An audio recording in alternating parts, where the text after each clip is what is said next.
गौरीच्या वेळेला तर मला फोन करत होती, जेवला का म्हणतच नव्हती, नारळ घातला का म्हणून.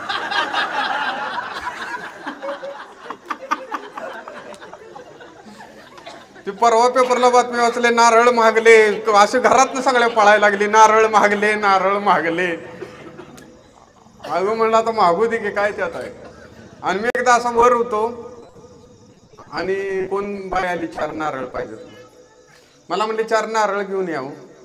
मी 4 नारळ घेऊन आलो, दिलं. ती गेले निघून. मला म्हणले तुम्हाला काय देवानं बुद्धी बिद्धी दिल्या का? मी म्हणले त्याच बुद्धीवर नारळ आणतो की काय दुसरं. मला म्हणले कशाच त्यात बुद्धी आणता येईल काय? म्हणलं काय झालं काय? म्हणजे 4 नारळात एक बारका खपतो का नाही म्हटलं. 4चे 4 मोठं घेऊन आलाय मी म्हटलं.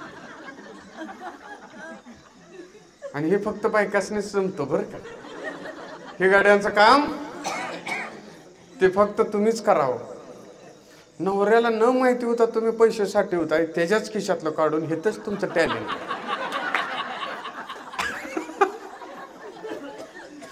त्याला बँकेतले पैसे गेलेला कळतेत का नाही सांगा. ते बाग HDFC SBI ला भांडतय, CA संग वाद घालत बसतोय कुठं गेलं माझं पैसे म्हणून. बँक बॅलन्स मोबाईलचा रिचार्ज इकडे तिकडे झालेला त्याला कळतोय, पण हातोहात तुम्ही पैसे लांबी होताय काय कळत.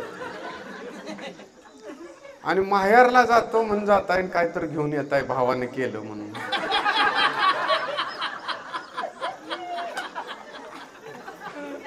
हाय का नाही. भावाला ताजी केळ आणायची कधी झाली नाही ती.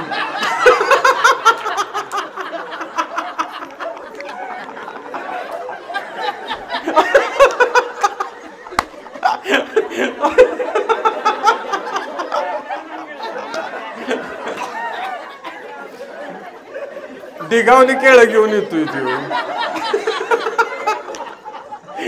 5 रुपयाला ढीग असलेला तो तुम्हाला सोनं कराय बसलाय.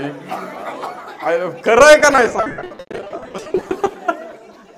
मग हे स्किल आपण आपल्या कामात लावलं पाहिजे, बुद्धीत लावलं पाहिजे, श्रमात लावलं